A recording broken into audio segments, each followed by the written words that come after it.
Bonjour à tous et bienvenue dans ce flash. Il y a eu Conseil des ministres hier. Il ressort de ce conseil qu'Assaoré Konanjak est promu au poste de directeur général du Trésor et de la comptabilité publique. Celui qui, avant sa nomination, occupait le poste de directeur général adjoint du Trésor, Assaoré Konanjak, est arrivé en tête à l'issue d'un appel à candidature publique qui a vu 39 dossiers de candidature réceptionnés. Le conseil s'est réjoui en outre des résultats de l'examen du CPE. 34 auto-écoles suspendues pour 3 mois. L'Union nationale des auto-écoles de Côte d'Ivoire a décidé de mettre de l'ordre dans le secteur. Aujourd'hui, pour être moniteur d'auto-école, il faut avoir 21 ans révolus, avoir le BEPC et un permis de conduire d'au moins 2 ans et passer un test à Lozère. Et pour l'obtention du permis de conduire, il faut un délai de 25 jours. Les détails avec Francis Boifo. Le permis de conduire, un cadeau utile pour la vie. Mais lorsqu'il a été obtenu de manière frauduleuse ou dans des conditions illégales, le permis devient un cadeau empoisonné, provoquant des accidents. Le faux permis ou le permis mal acquis, les auto-écoles et l'État de Côte d'Ivoire n'en veulent pas. 34 auto-écoles sur environ 600 ont été suspendues pour 3 mois. Ces auto-écoles ont été d'abord suspendues pour 1 mois, à guise d'avertissement. Et il était clair dans le courrier que celles de ces auto-écoles qui n'allaient pas respecter cet avertissement, si elles récidivaient, allaient prendre une pénalité ou du moins une sanction beaucoup plus sévère. Ça a été le cas de la plupart des auto-écoles qui ont été fermées pour 3 mois parce qu'elles ont défié l'autorité de l'État. Mais en plus, c'est parce qu'elles véhiculent des informations qui ne sont pas vraies et elles font de la concurrence déloyale aux auto-écoles légalement installées.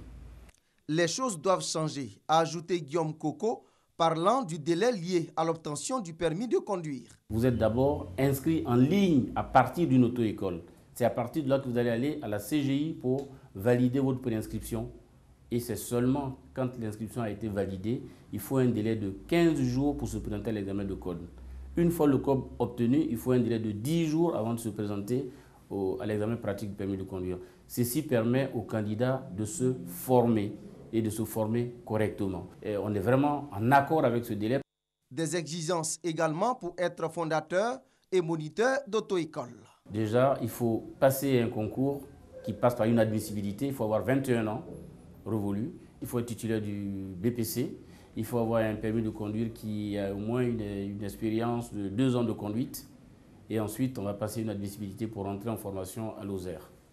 Et après cette formation qui va durer 4 mois et 2 mois de stage, on fait un examen final et là, on devient moniteur d'auto-école si on est admis.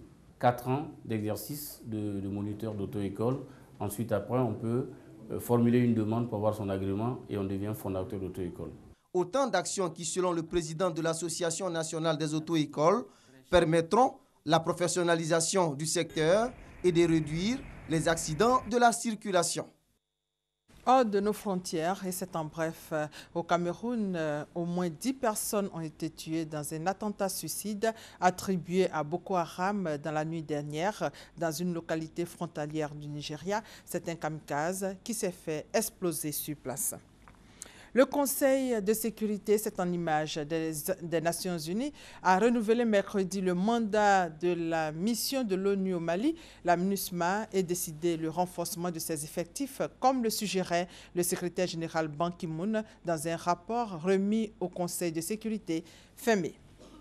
Et également, le Conseil de sécurité de l'ONU a reconduit hier justement pour 1 an et à l'unanimité le mandat de sa mission conjointe au Darfour, la MINUAD, une décision très contestée à Khartoum qui demande depuis des années à l'ONU de mettre fin à sa mission qu'elle juge inefficace.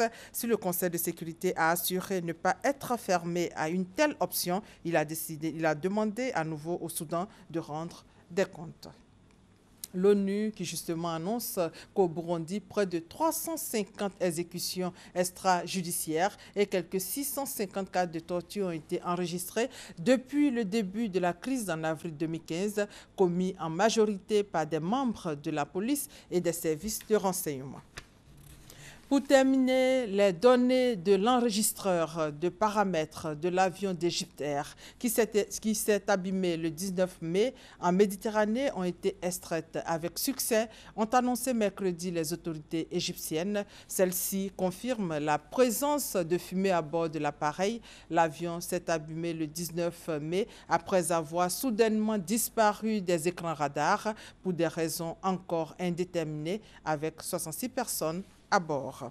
Et c'est la fin de ce flash. On se retrouve à 13 h. Merci de votre fidélité.